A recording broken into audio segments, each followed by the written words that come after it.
Good morning, 7th graders. Mr. Anderson here. Hope that sun isn't too bright for this video, but it's glorious out there. Here's some tips for getting going on that poetry. We're in the brainstorming phase. We're trying to think of how to get going. You've taken your pictures now, hopefully. Now it's time to select one and start your writing process. So, first step is to land on an idea. An idea can take many forms, of course, but simply describing your picture as what it looks like in poetry, that could be a good place to start. Yet, you might run out of things to describe if you're just looking at the details really quickly, as in 2 or 3 lines. You've said that it's green, you've said that there's a rock, you've said that there's a tree, right? That's kind of how nature works. So if you're just describing, you might run out quick and it probably won't be that interesting.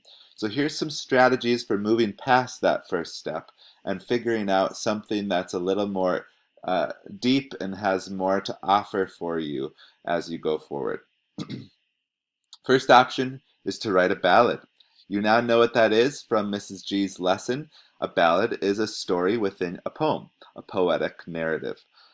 So for those of you who prefer writing stories rather than reading poetry, then this is your chance to imagine some character who could be walking through your photo.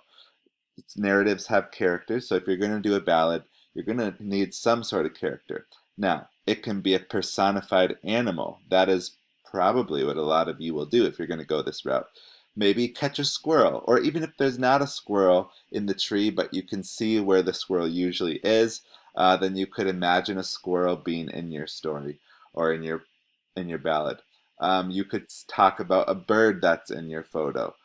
You could talk about an imaginary creature like a little leprechaun who's hiding under a rock, and then tell a whole ballad about what the leprechaun was doing, and just let your mind go a little wild with that, your imagination. Let it roam free. Um, and still try to incorporate how the setting, that is, the picture that you took, would work into the story. How maybe there's a rock that creature's hiding under, or there's a tree that squirrel scuttles up and hides in, or a raccoon that's hiding just around the bush and that jumps out at the squirrel, or just try to incorporate some sort of um, setting from your photo that interacts with the characters so that it still relates on some level to your picture. Um, or maybe it's a true story, a narrative that you lived through that really comes to mind with the picture that you took. So a lot of times we associate memories strongly with certain locations. Um, and so maybe your picture is of a place that has a memory within it.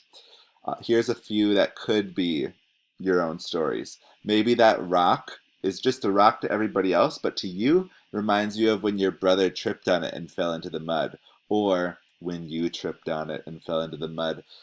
Maybe there's a story within that rock. Maybe the green yard reminds you of the first day of summer. We used to always throw big first day of summer parties where we would camp outside and eat popsicles and play games. Lots of different options like that. Or maybe the third one, there's an old wagon in your family's garden that you used to ride in when you were smaller, and now you're all grown up and you can't do that anymore, but the memory still remains from your childhood. And so when you look at that scene, it's right there in your memory. That would be a perfect option to write a ballad about that poem. Let's move on to the second type of poems that Mrs. G taught us about, the lyric poetry. So this is more conventional, meaning you would start by just describing what you see in the poem, trying to be as accurate as you can, describing the textures of the plant that you took a picture of, or how the grass looked at the evening time when it had shadows, or how starting with just what you see, right? Then I want you to move past that because, again, maybe you can describe the physical appearance of it for a few lines, but are you going to be able to do that for 3 stanzas? Probably not. So here's how you could move past just the description. What other subject could be roped in, starting with the description? So, does that rushing stream remind you of something else? Is it a metaphor? Maybe of how life has been flowing by lately? Has it been just like this flowing, rapidly flowing stream that you can't seem to catch up? Or is it a lazy river of a stream, right? And kind of like maybe your life has felt like a lazy river, how it's just going by and you're bumping into things, and you're crashing on the walls, or you're falling asleep, that sort of thing.